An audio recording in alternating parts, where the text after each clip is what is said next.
Hello, dear friends. My name is Shimri Zameret. I'm so sorry that I wasn't able to participate synchronously.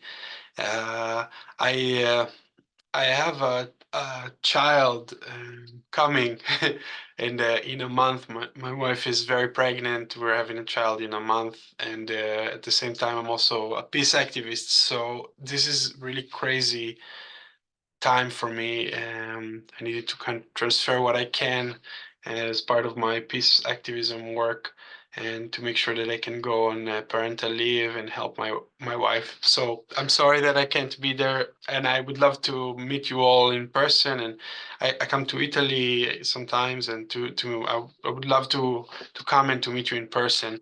And or at least to participate. So please, in the summer or later on, invite me again to participate synchronously.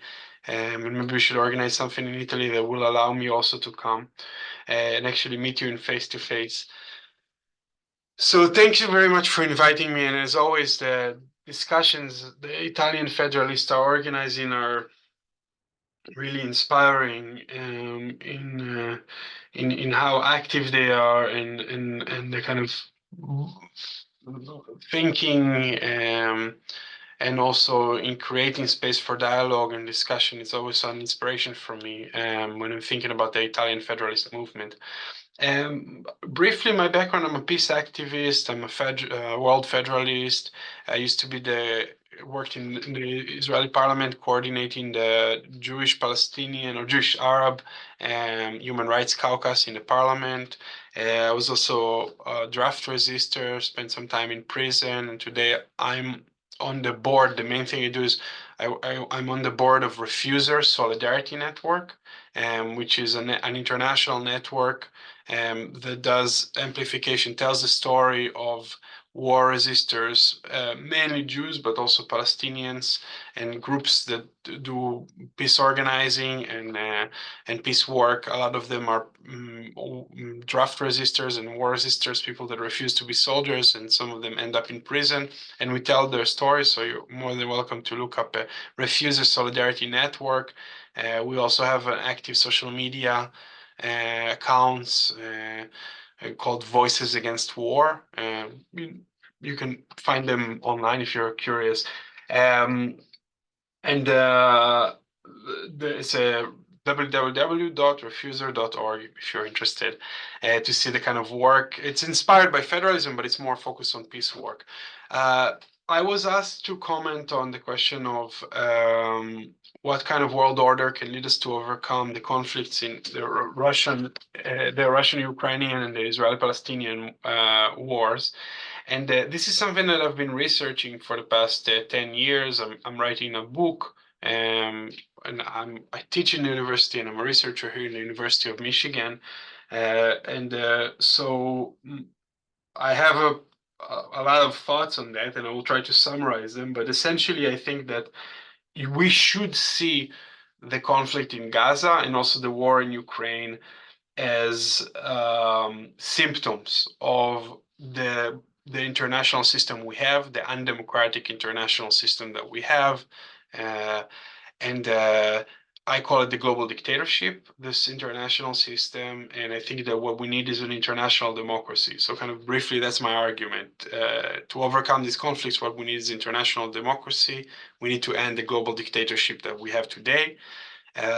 So first, what is the global dictatorship? And I talk about three ways that we can understand this dictatorship in three causes of the conflicts, both in Ukraine and in Palestine. The first is the dictatorship of veto. In the context of the Security Council, this is very obvious. You know, the US and Russia won the Second World War, and then they gave themselves all the power, all the important power in the United Nations system, and so they can authorize the use of sanctions. They can authorize the use of force. The U.S. government and the Russian governments have a veto power over decisions in the Security Council. They also have a lot of power because of their funding. That's a dictatorship of funding.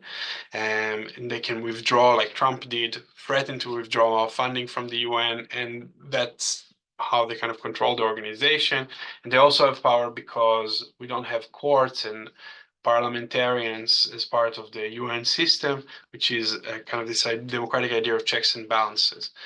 And if we wanted to address these conflicts in a better way and to solve them, what I argue is the solution is international democracy. So we need to have an international system, a UN system, where there's no veto power for the superpowers, where the United States cannot veto and can block action against war crimes committed by the Israeli government, and where Russia cannot veto action against war crimes committed by the Russian government, and of course also other perpetrators of war crimes.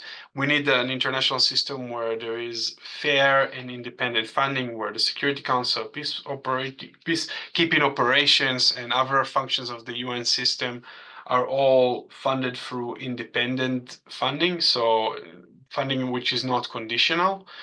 And that means funding that, I just want to make sure that we are recording. Yes. And so where the US cannot threaten to withdraw funding from the organization, making it dependent on the US, which is the situation right now. And we need to have an international system where, we have, for example, a parliamentary assembly and a UN parliamentary assembly, a global citizens assembly, and also independent courts. We can check against the power of the executives of national governments. And that type of international system can help us deal with things like the war in Gaza, like the war in Ukraine. Lucio asked me to comment on the formula, two people, two states. This is my family was, organizers. I'm an organizer. I come from a family of organizers. They were Zionist organizers that believed that we need to create a state of Israel, a nation state. That was their dream. And they, in fact, succeeded. That the Zionist movement succeeded in creating a nation state. But then the result of this caused a lot of other problems, right? You can argue that, in a world of nation states, if you were a European suffering anti-Semitism, the Holocaust, the threat of the Holocaust, and then the Holocaust, a nation state could make sense as a strategy in a world of nation states. But as we see, it's unstable, it's insufficient, and as we know, it's not a solution for war. And I think, in short, what I would suggest, I think is a stable solution for the conflict in the Middle East is regional integration, is a kind of a social Middle Eastern Union. You can think of the example of the European Union as a kind of a model to use, although I would say we need to also learn from the mistakes of European integration.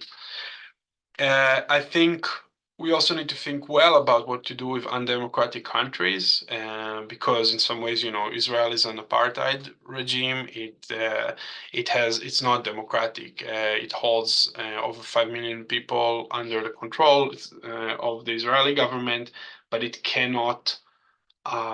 But these people cannot vote. Palestinians are under control of the Israeli government. They cannot vote. And also many other Arab countries in the Middle East are also undemocratic, are dictatorships. So if you're thinking about regional integration in the context of the lack of national democracy, it's complicated, right? Like if you can think of your African integration, for example, it's a different process of integration. And people that believe in democracy like us should also think of how do you wage a struggle for both national democracy, regional democracy, and integration at the same time. There's also obviously trade-off. It's a more complicated process. But I think that's the process we need to advance. Integration at the same time as democratization. And the democratization needs to include an end for the Israeli military regime, Israeli apartheid in the West Bank and in the Gaza Strip. And I said it as a Jew. So I hope I commented on the key questions, and I wanted to end with a few practical suggestions. I think that in terms of the Security Council, what people in Europe could do is to organize This is coming out again. My research looks at civil resistance, which is a strategy, a methodology of social change, a theory of change, as something that world federalists and also regional federalists, European federalists need to look more carefully at. It's a kind of strategy and theory of change that was used by the civil rights movement, by the Indian anti-colonial movement, by the climate change movement, things like strikes, direct actions, sit-ins, boycotts, this type of non-violent struggle techniques. And I think that this is what we need to employ when we're looking at change in the UN. And just one practical solution or one practical suggestion is I think we need to think really careful, like would be great to have a campaign to defund the Security Council. The Security Council is funded by our tax money. Every government in the world, including the Italian government, pays a certain amount of its budget every year to the funding of the Security Council.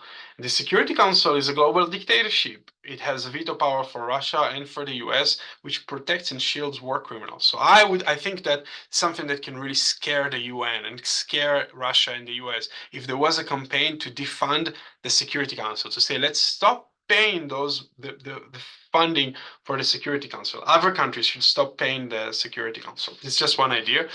And in terms of the other thing I talked about, which is regional integration, and I'm gonna try to finish very soon, is to, as I think actually European federalists can really help support a regional integration process in the Middle East. And there's many ways that I mean, I think you probably can think better of what can support kind of regional integration and sprouts, where flowers grow out of seeds. So how can we grow seeds for regional integration in the Middle East? It's very far, right? We are in the middle of a war right now, regional war.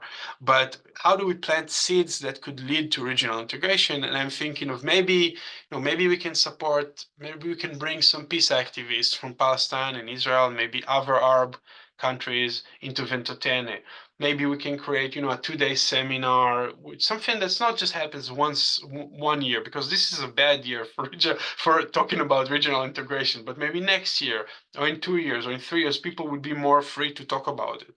And it is also a year of a crisis, and crisis is an opportunity for change. We're seeing that a lot of people now understand there's potential for change, or we need change. So maybe we can do a 2 days workshop before Ventotene where activists from the Middle East would come to talk about regional integration and also learn from the European integration project. Maybe we can have, discussion groups that will involve activists, organizers, politicians, intellectuals from the Middle East to discuss regional integration.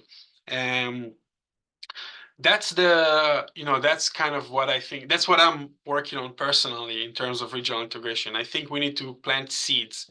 And I think this crisis is a big opportunity for both regional integration and for kind of campaigning to change the UN Security Council. That's what I'm personally working on these days, and you're more than welcome to join in.